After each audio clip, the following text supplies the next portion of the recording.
नमस्कार। नेपाल टेलिभिजन समाचारमा स्वागत छ। म श्वेता सिन्हा र म देवी सापोटा। सुरुमा प्रमुख समाचार।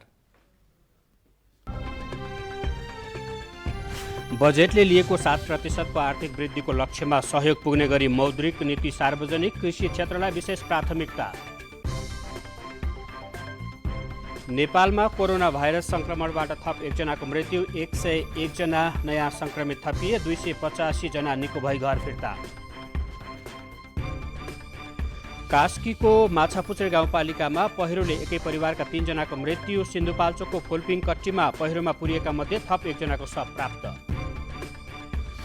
भारतको हरियाणा राज्यमा कोरोना भ्याक्सिनको मानवमाथि परीक्षण सुरु, भारतमा कोरोना संक्रमितको संख्या 10 लाख नाग्यो।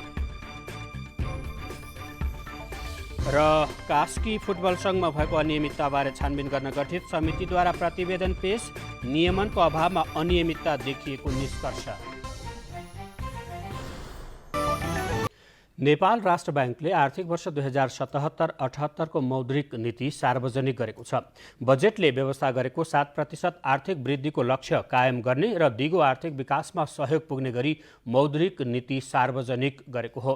संस्थागत सुशासन कायम गराउन संस्थागत निर्देशन पालनामा शून्य सहनशीलताको नीति लागू गर्ने लक्ष्य राखिएको छ। नेपाल राष्ट्र ब्याङ्कले कोभिड-19 को कारण अर्थतन्त्रमा परेको र पर्न सक्ने आर्थिक सङ्कुचन समेतलाई ध्यानमा राखेर आर्थिक वर्ष 2077-78 को मौद्रिक नीति सार्वजनिक गर्दै कृषि, पर्यटन, उद्योग, घरेलु तथा साना उद्योग जस्ता क्षेत्रमा लगानी प्रवर्धन गर्ने नीति लिएको छ। बैंकको केन्द्रीय कार्यालयमा आयोजित मौद्रिक नीति सार्वजनिक कार्यक्रममा गभर्नर महाप्रसाद अधिकारीले पुनर्कर्जाको पहुँच विस्तार गर्ने, 2080 सालसम्म वाणिज्य ब्याङ्कहरूले कुल कर्जाको 15% कृषि कर्जाका रूपमा लगानी गर्नुपर्ने उल्लेख गर्नुभयो। कृषि उत्पादनमा आत्मनिर्भर हुँदै खाद्य सुरक्षा कायम गर्न र बहुसङ्ख्यक नेपालीको आय आर्जन तथा रोजगारीको आधारको रूपमा रहेको कृषि क्षेत्रको विकासका लागि वाणिज्य ब्याङ्कले 2080 आषाढ मसान्तसम्म कुल कर्जा लगानीको न्यूनतम 15% कृषि क्षेत्रमा प्रवाह गर्नुपर्ने व्यवस्था गरिनेछ। साथै कृषि कर्जा गणना विधिमा परिमार्जन गरिनेछ। कृषि विकास ब्याङ्कलाई कृषि क्षेत्रको अगुवा ब्याङ्कको रूपमा विकास गरिनेछ। कृषि क्षेत्रमा दीर्घकालीन साधनको उपलब्धता सहज बनाउन सो ब्याङ्कले कृषि ऋण पत्र जारी गर्न सक्ने व्यवस्था मिलाइनेछ। कृषकलाई वित्तीय साधनको साथै कृषि सूचना तथा जानकारी उपलब्ध गराउन कृषि विकास ब्याङ्क मार्फत किसान क्रेडिट कार्डको व्यवस्था गरिनेछ। कृषि नीतिले कृषि विकास ब्याङ्कलाई कृषि क्षेत्रको अगुवा ब्याङ्कका रूपमा स्थापित गर्ने नीति अङ्गीकार गर्दै कृषि ऋण पत्र जारी गर्ने, किसान क्रेडिट कार्डको व्यवस्था गर्ने जस्ता नीति लिएको छ। त्यसै गरी ऊर्जा क्षेत्रको विकासको लागि पनि 2081 सालसम्म कुल लगानीको 10% अनिवार्य ऊर्जाका लागि लगानी गर्नुपर्ने नीति लिएको छ भने ऊर्जा ऋण पत्र जारी गर्ने व्यवस्था समेत गरेको छ।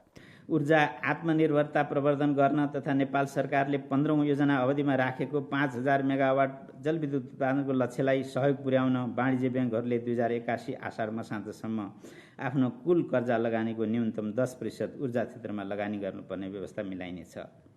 ऊर्जा क्षेत्रमा लगानीको अनुभव हासिल गरेका वाणिज्य ब्याङ्कहरूले ऊर्जा ऋण पत्र एनर्जी बन्ड जारी गर्न सक्ने व्यवस्था मिलाइनेछ। यस व्यवस्थाबाट ऊर्जा क्षेत्रमा दीर्घकालीन साधनको उपलब्धता सहज हुनका साथै ऊर्जा क्षेत्रमा कर्जा प्रवाह न्यून भएका ब्याङ्क वित्तीय संस्थाहरूलाई ऊर्जा ऋण पत्र मार्फत न्यूनतम कर्जा अनुपात कायम गर्न सहयोग पुग्नेछ। त्यसै गरी हवाई, होटेल तथा साना मझौला व्यवसाय जस्ता कोभिड-19बाट अति प्रभावित क्षेत्रको पुनरुत्थानको लागि 5% ब्याज दरमा सरल कर्जा, पुनर्कर्जा उपलब्ध गराउने व्यवस्था गर्दै दुर्गमसम्म पुर्याउने नीति तर्जुमा गरेको छ।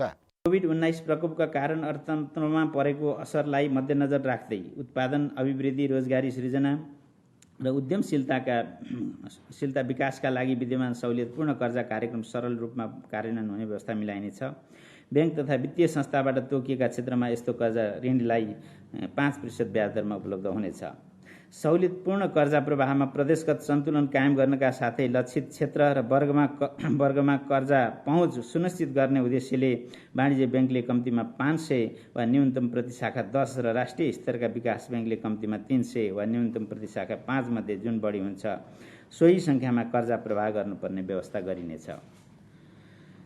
विकास ब्याङ्कले आफ्नो कुल कर्जा लगानीको न्यूनतम 20% र वित्त कम्पनीले न्यूनतम 15% कर्जा कृषि, लघु, घरेलु तथा साना उद्यम, ऊर्जा र पर्यटन लगायतका तोकिएका क्षेत्रमा 2081 आषाढ मसान्तसम्म प्रवाह गर्नुपर्ने व्यवस्था गरिनेछ। विदेशबाट सामान आयात गर्दा प्रदान गर्ने विदेशी मुद्रा सट्टही 50,000 अमेरिकी डलर कायम गरिएको छ। तेस्रो मुलुकबाट ड्राफ्ट टिटीका माध्यमबाट वस्तु आयात गर्दा एक पटकको 30,000 अमेरिकी डलरको सीमा बढाएर 35,000 अमेरिकी डलर कायम गरिएको छ। त्यसै गरी कोभिड-19बाट प्रभावित भएका होटेल, उद्योग, शिक्षा, स्वास्थ्य, सञ्चार, मनोरञ्जन जस्ता पेसा, उद्योग र व्यवसाय क्षेत्रको ऋण तथा ब्याज भुक्तानीको समयावधि थप गर्ने, कर्जाको पुनर्संरचना तथा पुनर्तालिकीकरण गर्ने व्यवस्था नीतिमा उल्लेख छ। कोभिड-19 को नियन्त्रण र रोकथामका लागि चालिएका कदमको कारण पर्यटन, उद्योग, शिक्षा, स्वास्थ्य, सञ्चार, मनोरञ्जन लगायत सबै पेसा, उद्योग र व्यवसायले लिएको ऋणको सामा र ब्याज बन्दाबन्दीको अवधिमा भुक्तानी गर्न कठिनाइ भएको अवस्थालाई दृष्टिगत गरी कर्जा भुक्तानी अवधिको म्याद थप र कर्जाको पुनर्संरचना तथा पुनर्तालिकीकरणको व्यवस्था गरिनेछ। वित्तीय क्षेत्रको सुदृढीकरणका लागि बैंक एक आपसमा गाभ्ने र गाभिने प्रक्रियालाई प्रोत्साहन गर्ने नीति लिएको छ। त्यसै गरी सम्पत्ति शुद्धिकरण नीति प्रभावकारी कार्यान्वयन गरिने पनि उल्लेख छ। सम्पूर्ण भुक्तानी प्रक्रियालाई विद्युतीय प्रणालीमा भुक्तानी गर्ने व्यवस्थालाई प्रोत्साहन गर्ने नीति लिएको छ। पूर्वाधार निर्माण गरिएको लगानीको जोखिम भार लचिलो बनाइने पनि नीतिमा उल्लेख गरिएको छ। केन्द्रीय बैंकले हरेक वर्ष सरकारले अख्तियार गरेको आर्थिक, व्यापारिक, कर नीतिलाई समेत दृष्टिगत गरी मौद्रिक नीति सार्वजनिक गरी कार्यान्वयन गर्ने गर्दछ। क्यामेरामा शिव पङ्गेनीका साथ केशवराज विष्ट, नेपाल टेलिभिजन। विश्वव्यापी कोरोना महामारीका बीच चालू आर्थिक वर्षका लागि आज सार्वजनिक मौद्रिक नीतिले कृषि तथा रोजगारी क्षेत्रमा प्रवर्धनका लागि विभिन्न नयाँ प्रावधानहरू समेटेको छ। मौद्रिक नीतिमा कृषि क्षेत्रमा लगानी गर्नुपर्ने बाध्यकारी व्यवस्थालाई थप कडा बनाइएको छ। मौद्रिक नीतिमा कृषि केन्द्रित व्यवस्थाले कृषि क्षेत्रमा सकारात्मक नतिजा आउने अपेक्षा गरिएको छ। विश्वव्यापी कोरोना महामारीका कारण देश र विदेशका धेरै नेपाली युवा जनशक्तिले रोजगारी गुमाएका छन्। कोरोना महामारी बीच नै मिनी बजेट भनिने चालू आर्थिक वर्षको लागि शुक्रबार सार्वजनिक मौद्रिक नीतिले कृषि तथा रोजगारी क्षेत्र विकासमा पहल कदमी लिएको छ। चालू आर्थिक वर्षको मौद्रिक नीतिमा ब्याङ्कहरूले गरेको कुल ऋण लगानीको 10% लगानी कृषिमा हुनुपर्ने व्यवस्थालाई बढाएर 15%मा पुर्याइएको छ। कृषि ऋण लिएका ऋणीलाई कृषि क्रेडिट कार्ड जारी गरिने भएको छ। चालू आर्थिक वर्षको सुरुदेखि कृषि कर्जाको नेतृत्व कृषि विकास ब्याङ्कलाई दिएसँगै कार्ड पनि जारी गर्न लागि हो। यस्तै कृषि विकास ब्याङ्कले कृषि ऋणपत्र पनि जारी गर्ने भएको छ। चालू आर्थिक वर्षको मौद्रिक नीति सार्वजनिक गर्दै राष्ट्र ब्याङ्कका गभर्नर महाप्रसाद अधिकारीले कृषि सहुलियतपूर्ण कर्जाको सीमा विस्तारदेखि स्वरोजगार उद्यमशीलतामा पुनर्कर्जाको व्यवस्था गरेको पनि बताउनु भएको छ। जुट, कपास लगायतका कृषि खेतीको विकास गरी उद्योगसँग अग्र सम्बन्ध र पृष्ठ सम्बन्ध स्थापित गर्ने, कृषि उत्पादन अभिवृद्धि गर्नेतर्फ कर्जा प्रवाहलाई प्रोत्साहित गर्न कर्जा नोक्सानी व्यवस्थामा लचकता अपनाइनेछ। जग्गा एकीकरण वा करार मार्फत व्यावसायिक कृषि, उद्योग र अन्य व्यवसाय सञ्चालनमा कर्जा प्रवाह सहजीकरण गर्ने उद्देश्यले लिज सम्पत्ति सुरक्षण सम्बन्धी नीतिगत व्यवस्था गरिनेछ। कृषि विकास ब्याङ्कलाई कृषि क्षेत्रको अगुवा ब्याङ्कको रूपमा विकास गरिनेछ। कृषि क्षेत्रमा दीर्घकालीन साधनको उपलब्धता सहज बनाउन सो ब्याङ्कले कृषि ऋणपत्र जारी गर्न सक्ने व्यवस्था मिलाइनेछ।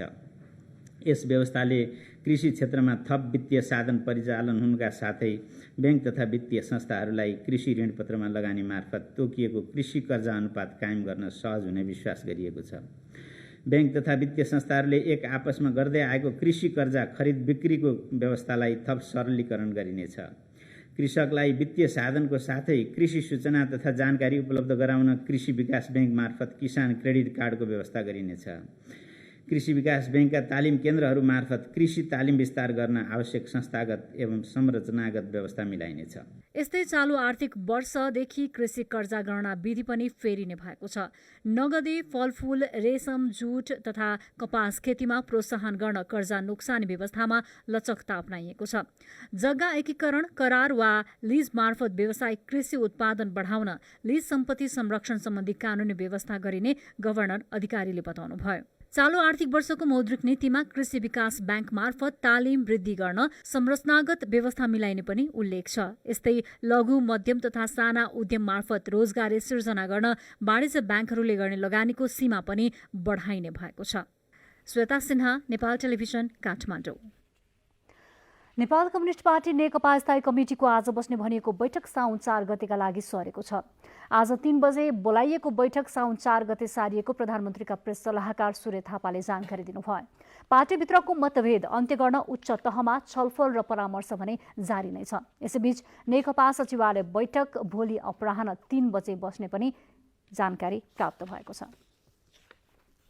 कास्कीको माछापुच्छ्रे गाउँपालिका 8 स्थित खोराको मुखमा पहिरो जाँदा एकै परिवारका 3 जनाको घटनास्थलमै मृत्यु भएको छ। गै रातिदेखि भएको अविरल वर्षाका कारण प्रेम विकको घरमाथि पहिरो खस्दा 16 वर्षीय कुशल विक, 14 वर्षीय समीर विक र 16 वर्षीय रोजिना विकको मृत्यु भएको जिल्ला प्रहरी कार्यालय कास्कीका प्रहरी नायब परीक्षक सुभाष हमालले जानकारी दिनुभयो। तीनैजना प्रेम विकका नाति नातिना भएको उहाँले बताउनुभयो। घरमा 6 जना सुतिरहेको अवस्थामा माथिबाट पहिरो खसेको थियो। बाँकी 3 जना भने सकुशल रहेको प्रहरी नायब परीक्षक हमालले बताउनु भएको छ।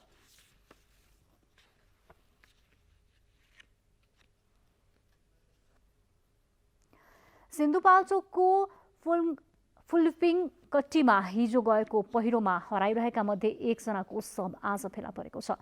बेपत्ताहरूको खोजीका लागि गएको एक्साभेटर नै हिलोमा फसेको हाम्रा संवाददाताले जनाएका छन्।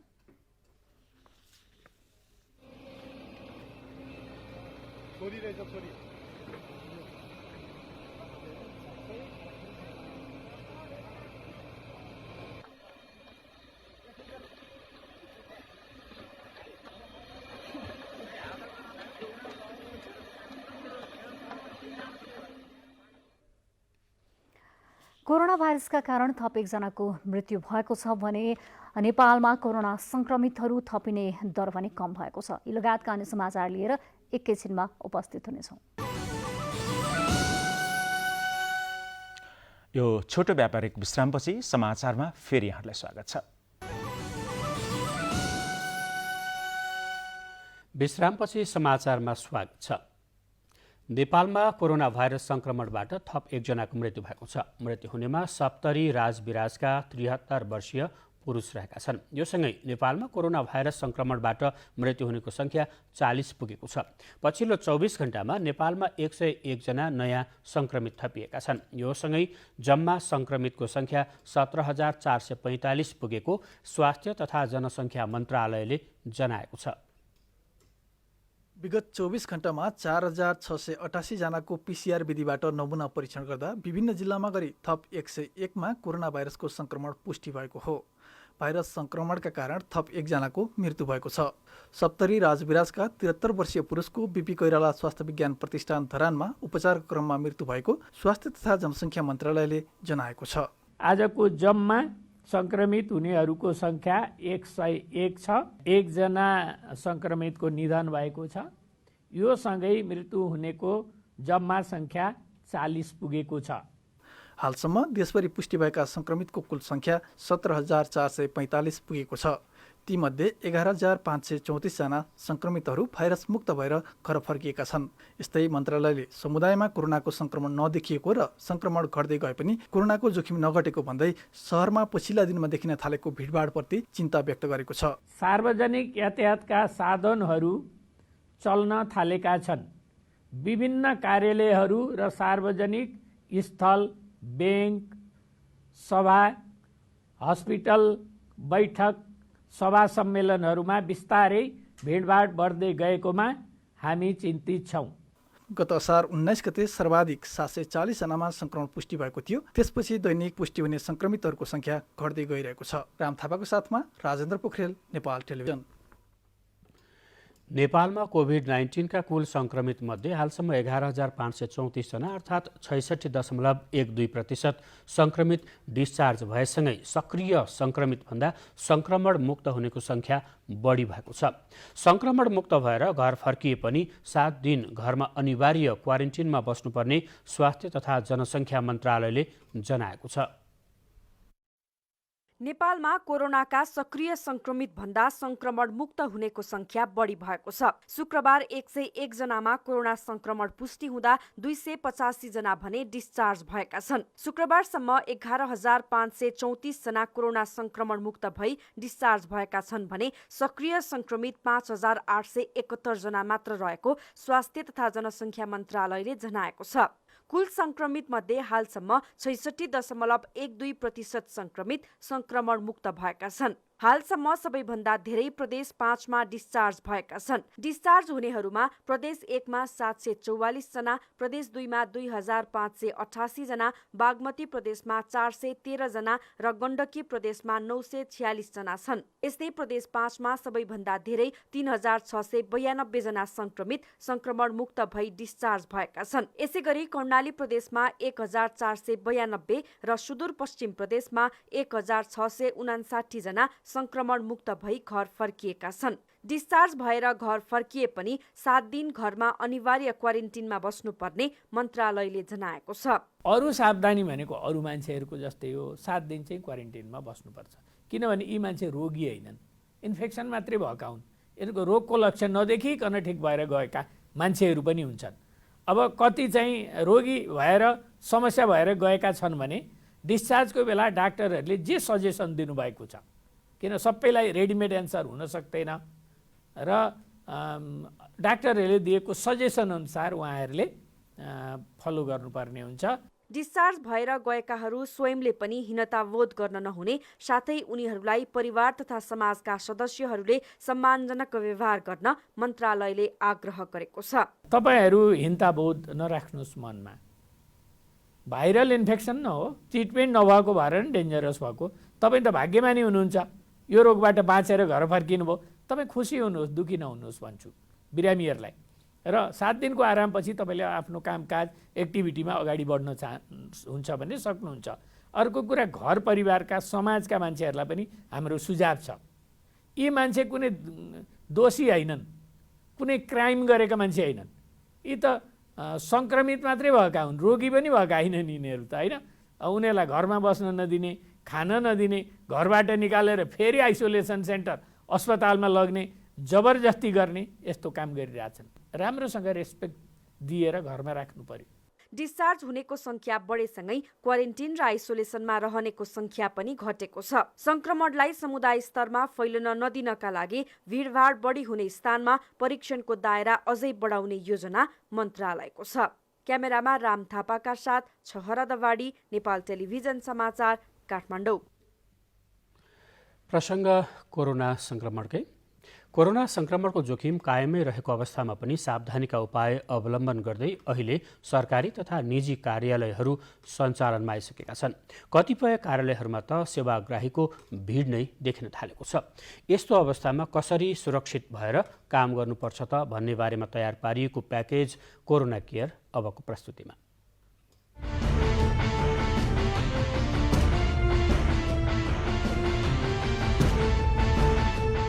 लकडाउनका कारण लामो समयदेखि रोकिएका कामहरू सुचारू भएका छन्। कार्यालयहरूमा भिडभाड हुन थालेको छ। भिडभाड नहोस् भनेर सरकारले सबै कार्यालयहरूलाई 2 शिफ्टमा सञ्चालनमा ल्याएको छ। त्यति गर्दा पनि दिउँसोको समयमा सेवा प्रदायक कार्यालयहरूमा भिड लाग्ने गरेको छ। कार्यालयहरूमा भिड लाग्दा कोरोनाको जोखिम बढ्न सक्छ। यस्तो अवस्थामा कार्यालयहरूले सेवाग्राहीलाई एकैपटक भिडभाड हुने गरी नबोलाउन सङ्घीय मामिला तथा सामान्य प्रशासन मन्त्रालयले आग्रह गरेको छ। विशेषतः अब सरकारी कार्यालयहरूले ध्यान दिनुपर्ने विषय भनेको चाहिँ अब सेवाग्राहीहरूलाई एकैचोटि सबैलाई भिडभाड गरेर नबोलाउने, उहाँलाई समय तोकेर सेवा लिन बोलाउने विषय नम्बर 1। त्यसपछि सेवा प्रवाह गर्दा काउन्टरबाट मात्रै सेवा प्रवाह गर्ने, भित्रै कार्यालयभित्रै प्रवेश गर्न सकभर बाध्यात्मक अवस्था सिर्जना नगर्ने, कार्यालयमै छिर्न पर्ने अवस्था सिर्जना नगर्ने, काउन्टरबाटै सेवा प्रवाह गर्ने। त्यसै गरिकन सूचना प्रविधिको प्रयोग गरेर सेवा प्रवाह गर्ने। कार्यालयमा कतिपय विषयहरू कार्यालयमा सोध्नका लागि मात्रै कर्मचारी चाहिँ कार्यालयमा आउनुपर्ने अवस्था जुन भइरहेको छ, त्यसलाई फोनबाटै, इमेल मार्फत, फेसबुकबाट या ट्विटरबाट पनि कार्यालयले सेवाको बारेमा जानकारी दिने। नगद नलिने, ब्याङ्कबाट मात्रै चाहिँ ब्याङ्कको भाउचर मात्रै प्रयोग गर्ने। त्यसपछि कार्यालयमा छिर्ने बित्तिकै हात धुने प्रबन्ध राख्ने, हात धुने प्रबन्ध कार्यालयले मिलाउने वा सेनिटाइजरको व्यवस्थापन गर्ने, अनि ज्वरो नाप्ने यन्त्रको प्रयोग गर्ने, कार्यालयमा ज्वरो नापेर मात्रै सेवाग्राहीलाई भित्र छिराउने, अनि त्यसपछि त्यहाँ आउने कर्मचारीहरूको सुरक्षाको लागि कार्यालयले नै त्यहाँभित्र मास्कको प्रबन्ध गर्ने, सेनिटाइजरको प्रबन्ध गर्ने र यो फिजिकल डिस्टेन्स कायम राखेर कर्मचारीहरूलाई बसाइको प्रबन्ध मिलाउने। जोखिमको यो अवस्थामा सानोतिनो कामका लागि तत्काल कुनै पनि कार्यालयमा जानु हुँदैन। सकेसम्म सूचना प्रविधिको प्रयोग गरेर सेवा लिनुपर्छ। कार्यालयमा जानै पर्ने भएमा आवश्यक स्वास्थ्य सावधानी अपनाउनुपर्छ। आम सेवाग्राहीले वास्तवमा अहिले हामी यो विश्वव्यापी रूपमा फैलिएको कोरोनाको जोखिम जुन छ, यो विश्व हाम्रो नेपालमा पनि यसको चाहिँ अत्यन्त जोखिममय अवस्थामा हामी छौँ। सेवाग्राहीहरूले त्यसै अत्यावश्यक काममा बाहेक कार्यालयमा नआइदिनु होला।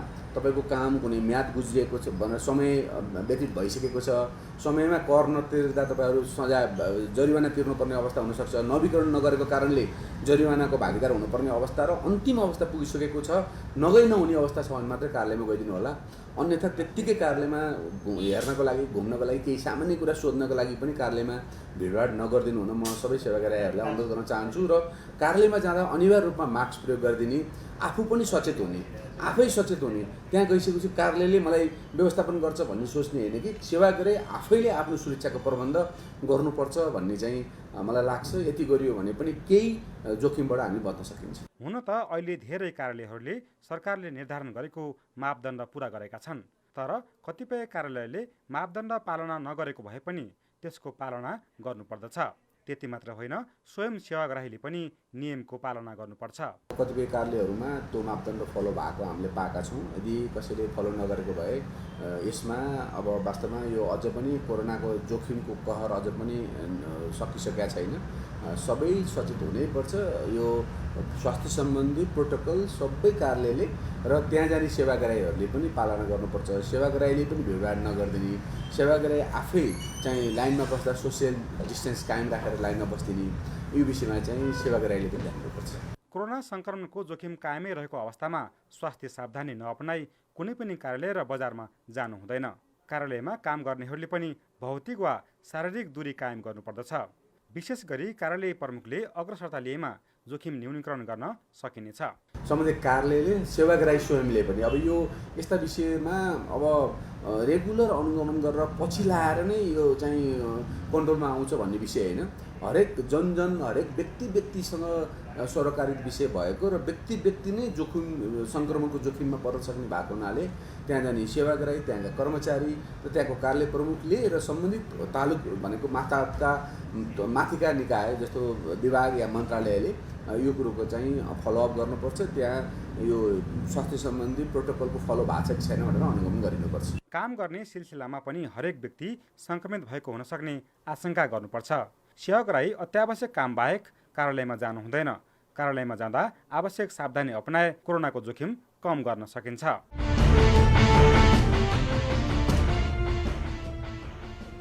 सरकार र विश्व ब्याङ्क बीच यातायात पूर्वाधारको क्षमता र सुरक्षा सुधारका लागि 45 करोड अमेरिकी डलर अर्थात् 54 अर्ब नेपाली रुपैयाँ बराबरको आर्थिक सम्झौतामा हस्ताक्षर भएको छ।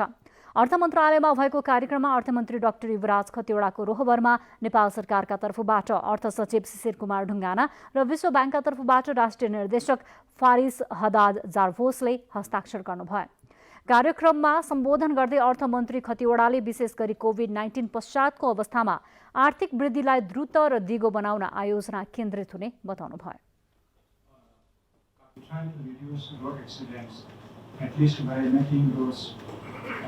Scientifically fit and also smooth to run vehicles so that we can minimize casualties related to road condition, at least the road condition. There could be several other factors which affect road safety, but road condition is one of them. And in particular, obviously, mobility, which is the key bottleneck in terms of major transit and also transport. विश्व ब्याङ्कका राष्ट्रिय निर्देशक जार्भोसले क्षेत्रीय व्यापार र सम्पर्क सञ्जालको सहजीकरणका साथै रोजगारको अवसर सिर्जना गर्न पनि सहयोगी हुने बताउनुभयो। It also very much fits into this federalism transition for the country. so it's very important. The principal goal is reducing time and cost of moving goods via key border crossings and crossing points and corridors. सम्झौता अनुसार यही आयोजनाले रणनैतिक सडक सञ्जाल व्यवस्थापन र क्षमताको सुदृढीकरण गरी सीमा व्यापारको दक्षतामा सुधार गर्नुको साथै उच्च चाप रहेका अन्य सडकको पनि आवधिक मर्मत गर्न सकिने बताइएको छ। यो सम्झौता यस आर्थिक वर्षको पहिलो सम्झौता पनि हो। भूमि व्यवस्था सहकारी तथा गरिबी निवारण मन्त्रालयले भूमि शब्दकोश र सुकुम्बासी समस्या समाधान आयोगका कार्यदेश सङ्गालो नामका 2वटा पुस्तक सार्वजनिक गरेको छ। मन्त्रालयमा आयोजित कार्यक्रमका बीच मन्त्री पद्मा कुमारी अर्यालले ती दुवै पुस्तकहरू विमोचन गर्नुभयो। भूमि शब्दकोशमा भूमि र भूमिसँग सम्बन्धित सबै किसिमका गरी 3268वटा शब्दहरू समेटिएका छन्।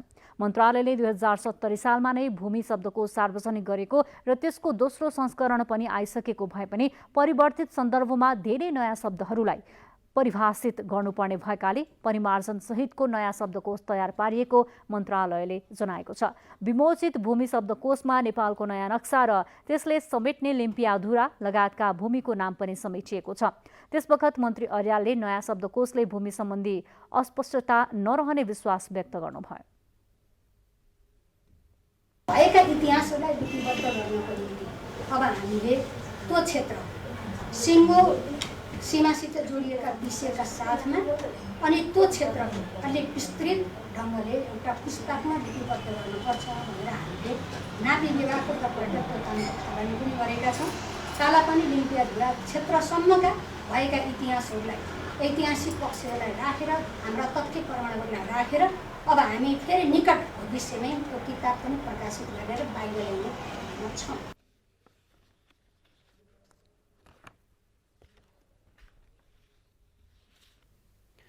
इटहरी उपमहानगरपालिकाका लेखा अधिकृत विकास पोखरेल घुससहित समातिएका छन्। 65,000 रुपियाँ घुससहित उनलाई इटहरीबाट पक्राउ गरिएको हो। अख्तियार दुरुपयोग अनुसन्धान आयोग इटहरीले सेवाग्राहीसँग इटहरीको पिबी 14 स्थित समीप होटलमा कमिसन लिने बित्तिकै उनलाई पक्राउ गरेको हो। उनले लामो समयदेखि सेवाग्राहीलाई दुःख दिँदै घुस माग्दै आएका थिए। गुनासोपछि अख्तियार उनको पछाडि लागेको थियो। उनले एउटा विद्यालयको योजना बापतको पैसा लिएका थिए। बीपी चोकको समीप होटलमा उनी मोटरसाइकल स्टार्ट पनि बन्द नगरी पसेका थिए। पैसा दिएर सेवाग्राही निस्कने बित्तिकै उनलाई पक्राउ गरिएको अख्तियार दुरुपयोग अनुसन्धान आयोग इटहरीले जनाएको छ।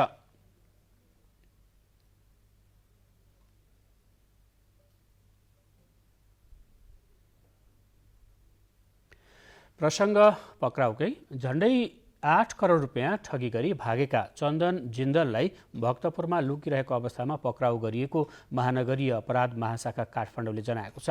झापाको दमक कृष्ण मन्दिर बस्ने वर्ष 29 का चन्दन जिन्दललाई झापा, बारा, पर्सा, सर्लाही बस्ने विभिन्न व्यक्तिहरूलाई विभिन्न बहानामा ठगी गरी फरार थिए। जिन्दल विरुद्ध जिल्ला प्रहरी कार्यालय बारामा बैंकिङ कसुर मुद्दा दर्ता भई उच्च अदालत जनकपुर, अस्थायी इजलास वीरगञ्जबाट र इलाका प्रहरी कार्यालय दमक झापामा ठगी मुद्दा दर्ता भई झापा जिल्ला अदालतबाट पक्राउ पूर्जी जारी भए बमोजिम उनलाई पक्राउ गरिएको हो। अभियुक्त चन्दन जिन्दलले आफूलाई मनिष अग्रवाल भनेर पनि चिनाउने गरेको प्रहरीको भनाइ छ। हालसम्म जिन्दलले झापा, बारा, पर्सा, सर्लाही बस्ने 22 जनाबाट 7 करोड 81,42,000 रुपियाँ बराबर ठगी तथा बैंकिङ कसुर गरेको खुल्नाएको र अन्य कयौं व्यक्ति तथा उद्योगहरूमा गरेको ठगीको उजुरी आउने क्रममा रहेको पनि प्रहरीले जनाएको छ।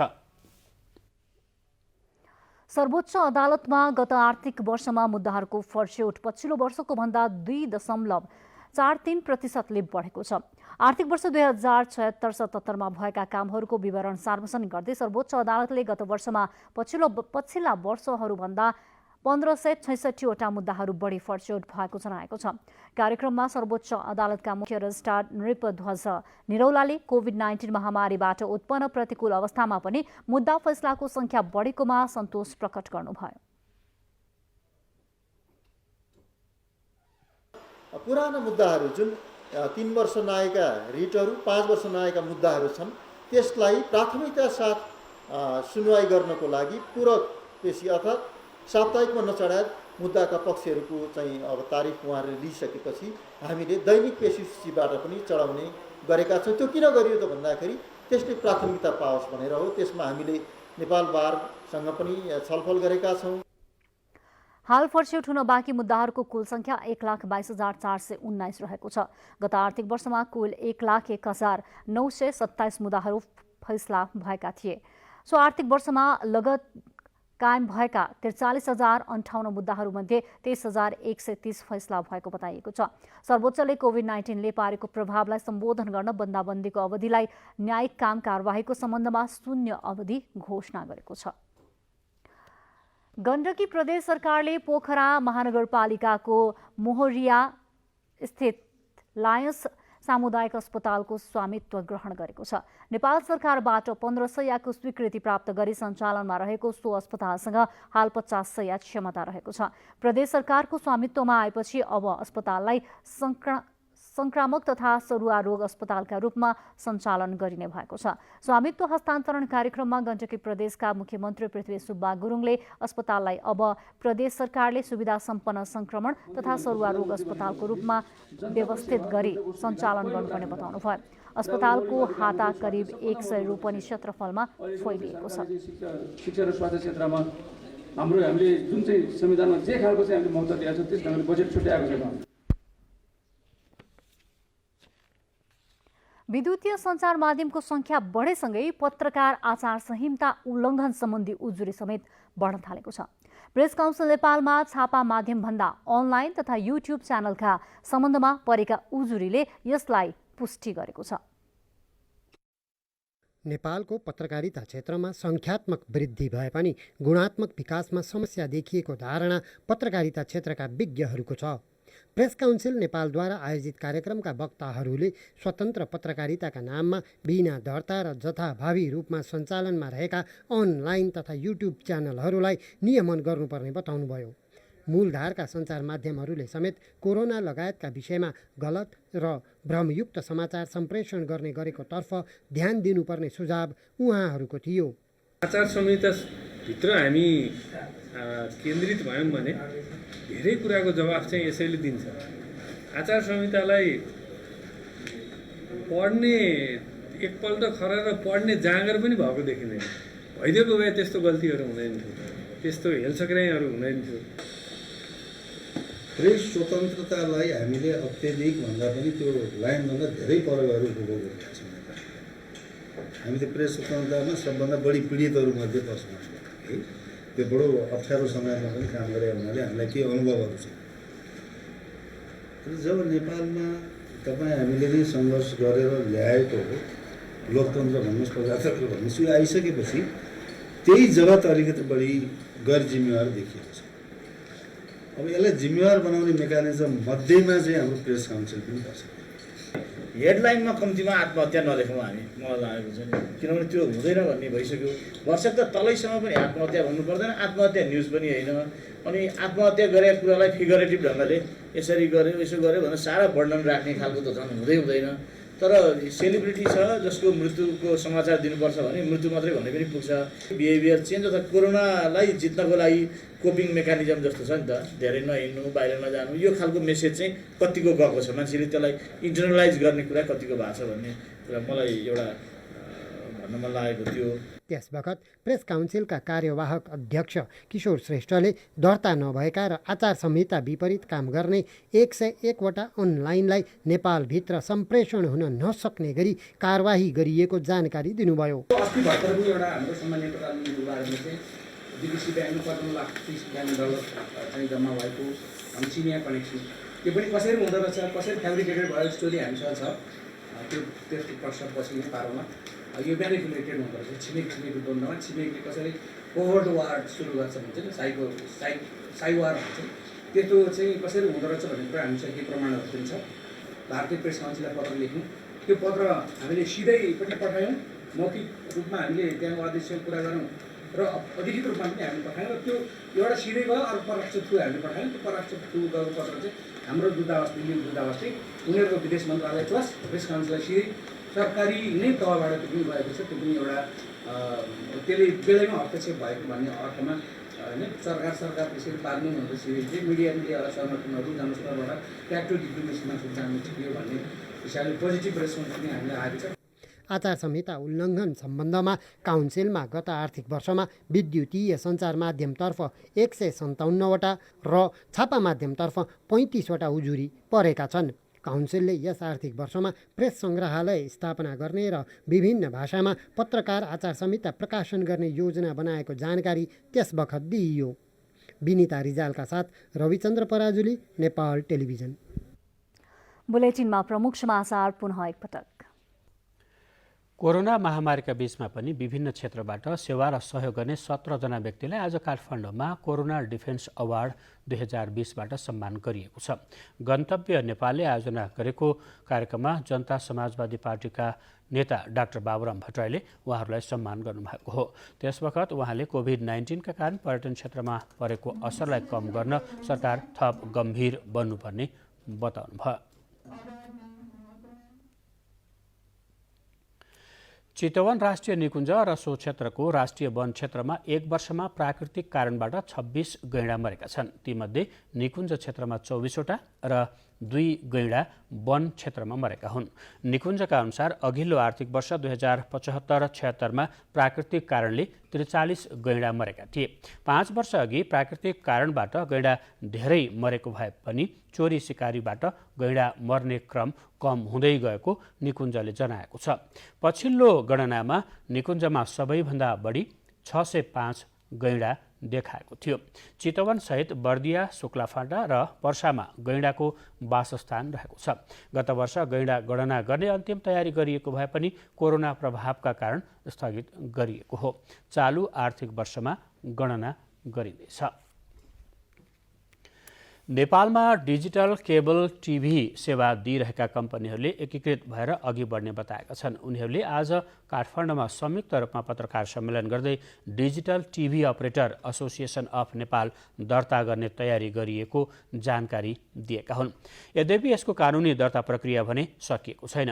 गएको हप्ता नेपालका विरुद्धमा गलत समाचार दिएको भन्दै भारतीय समाचार च्यानल बन्द गर्दा सङ्गठित संस्था नहुँदा समस्या भएको भन्दै उनीहरूले अबदेखि एकीकृत भएर पैरवी गर्ने घोषणा समेत गरेका छन्। भारतको हरियाणा राज्यमा कोरोना भ्याक्सिनको मानवमाथि परीक्षण सुरु भएको छ। भारतमा तयार हुने कोरोना भ्याक्सिनको मानवमाथि परीक्षण PGI रोहतकमा सुरु भएको अधिकारीहरूले बताएका छन्। भारत बायोटेक कम्पनीले तयार गरेको कोरोना भ्याक्सिनलाई मुसा र खरायोमा सफल प्रयोग गरिसकिएको बीबीसीले जनाएको छ। अधिकारीहरूका अनुसार यो भ्याक्सिन दिएको मानिसहरूमा अहिलेसम्म नकारात्मक प्रभाव भने देखिएको छैन। यसैबीच भारतमा कोरोना भाइरस संक्रमितको संख्या 10 लाख नागेको त्यहाँको केन्द्रीय स्वास्थ्य तथा परिवार कल्याण मन्त्रालयले जनाएको छ। एकै दिनमा कोरोना भाइरसबाट संक्रमित भएकाको संख्या 34,956 पुगेको छ। यो संख्या अहिलेसम्मकै सबैभन्दा धेरै भएको अधिकारीहरूले जानकारी दिएका छन्। मन्त्रालयले भारतमा पछिल्लो 24 घण्टामा 34,956 जना संक्रमित भएको जनाएको हो। बाँकी समाचार एकैछिनमा।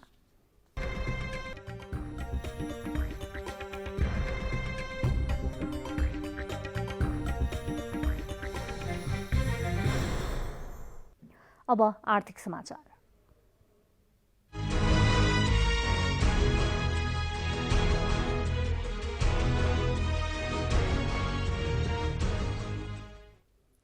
विद्युतीय भुक्तानी प्रक्रिया अर्थात् ई-पेमेन्टलाई व्यवस्थित बनाउने विषयमा वाणिज्य आपूर्ति तथा उपभोक्ता संरक्षण विभागले सरकारवाला निकायसँग छलफल गरेको छ। आज काठमाडौँमा भएको विद्युतीय भुक्तानीको सेवा दिइरहेका प्रदायकहरूले यसको प्रक्रिया र यसलाई व्यवस्थित गर्नेबारे छलफल भएको हो। IME ई सेवा, फोन पे लगायतका नामबाट अहिले ई-पेमेन्ट भइरहेका छन्। विद्युतीय भुक्तानीलाई विस्तार गर्ने पूर्वाधार तयार भए पनि विभिन्न कारणले विस्तार हुन नसकेको सहभागीहरूको भनाइ थियो। वाणिज्य आपूर्ति तथा उपभोक्ता संरक्षण विभागका महानिर्देशक नेत्रप्रसाद सुवेदीले यस क्षेत्रलाई व्यवस्थित, मर्यादित र विश्वसनीय बनाउँदै उपभोक्ताको अधिकार स्थापित हुने गरी अघि बढाउन सुझाव दिनुभएको थियो। लामो समयको लकडाउन रहे पनि विराटनगर भन्सार कार्यालयले आर्थिक वर्ष 2076-77 लक्ष्यको 57% भन्सार राजस्व सङ्कलन गरेको छ। गएको आर्थिक वर्षका लागि 49 अर्ब 64 करोड 60 लाख रुपियाँ लक्ष्य तोकिएकोमा 28 अर्ब 36 करोड 34 लाख रुपियाँ भन्सार राजस्व सङ्कलन भएको विराटनगर भन्सार कार्यालयले जनाएको छ। लकडाउन अघि माघ र फागुनमा भन्सार कार्यालयले लक्ष्यको 76% सम्म राजस्व सङ्कलन गर्दै आएकोमा चैत 11 गते लकडाउन घोषणा भएपछि राजस्व भत्तै घटेको थियो। लकडाउनको समयमा खास गरी बिलेट, एमएस वायर, सोयाबिन तेल, पेट्रोलियम पदार्थ लगायतका वस्तुहरू आयात भएको थियो।